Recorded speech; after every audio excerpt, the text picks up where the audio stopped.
பட்டத்தை ஒப்படைக்கலாம்னு சொல்லியிருக்கு. அதனாலதான் கொடுத்தேன் தான். இப்ப இந்த உலகம் முழுக்க இந்துக்களுடைய பாரம்பரியமே இந்த யயாதியினுடைய வம்சத்தவர்கள் தான் உலகம் முழுக்க பரவி இருக்கிறார்கள் என்று சொன்னேன்.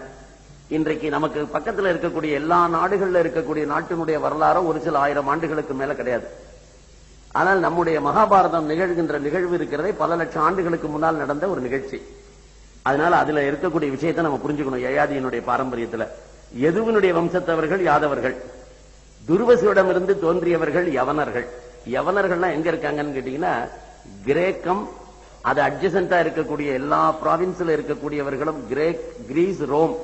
இந்த கிரீஸ் ரோம்ல பிற்காலத்துல யாரெல்லாம் பெரிய ஆட்களாக ஆனார்களோ இவர்கள் அத்தனை பேரும் யாருடைய டிசெண்டன்ஸ்னாக்க இந்த துர்வசுவனுடைய டிசெண்டன்ஸ். ஏன் அங்க போனாங்கன்னா இவனுக்கு சொந்த நாட்டுல வாழ முடியாதுன்ட்டான், உனக்கு நரகம் தான் சம்பவிக்கும்ட்டான், நீங்க இருக்கிறதுக்கு லாயக்கு இல்லைன்ட்டான். அதுக்கப்புறம் அவன் எப்படி இங்க இருப்பான்? ஆகவே ராஜ்யமும் அவனுக்கு கிடையாது, பாரம்பரியம் கிடையாது. ஆகவே அந்த மக்கள் they started migrating to other alien lands. அப்படி அங்க போய் செட்டில் ஆயிட்டாங்க. இந்த திர்கிவினுடைய வம்சத்தவர்கள் போஜர்கள். அவர்கள்லாம் நம்ம பக்கத்துல இருக்கக்கூடிய இந்த அணுவனுடைய வம்சத்தவர்கள் மிலேச்சர்கள். இந்த மிலேச்சர்கள் என்று சொல்லக்கூடியவர்கள் எங்கெல்லாம் போய் செட்டில் ஆயிருக்காங்கன்னு கேட்டீங்கன்னாக்கா இன்றைக்கு இந்த 7 முஸ்லீம் நாடுகள் இருக்கு நமக்கு பக்கத்துல, சுல்டனேட் ஸ்டேட்ஸ் அப்படின்னு சொல்லி.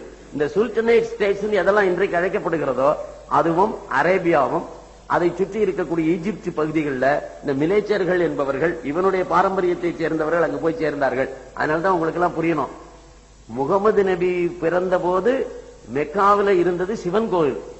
அங்க இருந்தவர்கள் அத்தனை பேரும் சிவபக்தர்கள், மறந்துடக்கூடாது.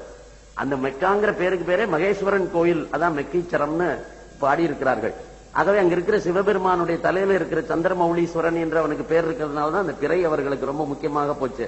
அது மட்டுமல்ல, குரானுடைய ஆக்சென்டே எப்படி இருக்குன்னா சாமவேதத்தினுடைய ஆக்சென்ட் தான் குரானுக்கு ஆக்சென்ட். குரானுடைய துவனி, குரானுடைய ஸ்வரம் எல்லாம் எப்படி இருக்குன்னு கேட்டீங்கன்னா சாமவேதத்தினுடைய ஸ்வரத்துல இருந்து தான் குரான் கம்போஸ் பண்ணிருக்காங்க. இது எத்தனை எப்படி தெரியும் கேட்டீங்கன்னா அந்த சவுதி அரேபியாவில் இருக்கக்கூடிய மெக்காவில இன்றைக்கும் கூட அந்த சுவர்கள்ல ரொம்ப நாளைக்கு முன்னாடி முகமது நபியினுடைய பெரியப்பா சிவபக்தராக இருந்து அவர் இந்த மகாதேவனுடைய பாரம்பரியத்தில் வந்திருக்கிற 4 வேதங்களை கொண்டு இருக்கக்கூடிய பாரத பூமிக்கு என்னைக்காவது ஒரு நாளைக்கு நான் போய் அந்த புண்ணிய ஸ்தலத்தை தரிசித்து விட்டு வர வேண்டும் என்று சொல்லி பாடல்கள்லாம் எழுதியிருக்காங்க. இந்த பாடல்கள் எல்லாம் கோல்டன் பிளேட்ஸ்ல போட்டு வச்சிருக்காங்க.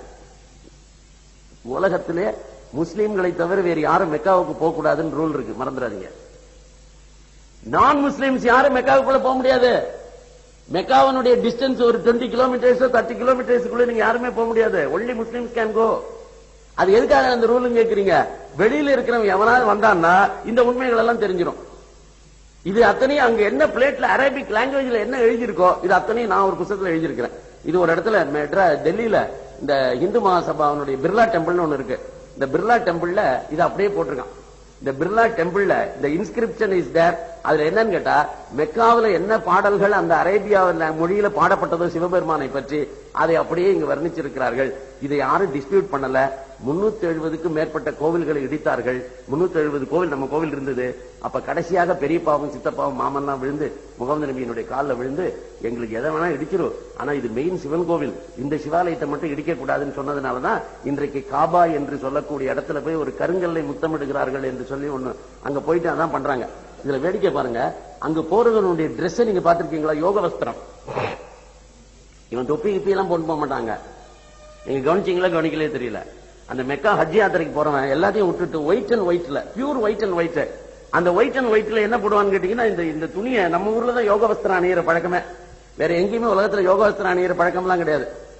ஆகவே யோக வஸ்திரம் என்பது இங்கிருந்து தான் போயிருக்கு. இந்த யோக வஸ்திரத்துல தான் போகணும்னு சட்டமே இருக்கு அவனுக்கு. அந்த யோக வஸ்திரத்தை தான் அங்கேயே ஒயிட் கொடுக்குறான். ஒயிட் அண்ட் ஒயிட் நீ வாங்கிக்கணும், அந்த ஒயிட் அண்ட் ஒயிட் தான் அணிஞ்சுக்கணும், அதுக்கப்புறம் அங்க போகணும். அப்படி போயிட்டு அந்த இடத்துல ஒரு கிஸ் பண்றதுக்குன்னு ஒரு இடம் இருக்கு. அந்த கிஸ் பண்ணக்கூடியது நத்திங் பட் இஸ் சிவலிங்கம் அங்க இருக்கக்கூடியது. இன்றைக்கும் கூட அவர்கள் யாரும் அதை ஒன்னும் மறுக்கவும் இல்லை, மறுக்கவும் முடியாது. அதனால எல்லா விதமான ஆத்தென்டிக் விஷயங்களும் அதுல பார்க்கிற போது இது சிவா வர்ஷிப் தான். இவர்கள் வேண்டுமென்றே பிற்காலத்தில் அது மாற்றி இவர்கள் விரும்பிய பொழுது அதை ஒரு பெனாட்டிக் ரிலிஜியனாக மாற்றி இருக்கிறார்கள். எதுக்காக இதெல்லாம் சொல்றேன்னு கேட்டீங்கன்னா இங்கிருந்து போனவனுடைய பாரம்பரியத்தை அங்கெல்லாம் இருக்கிறார்கள் புரிஞ்சுக்கிறதுக்காக.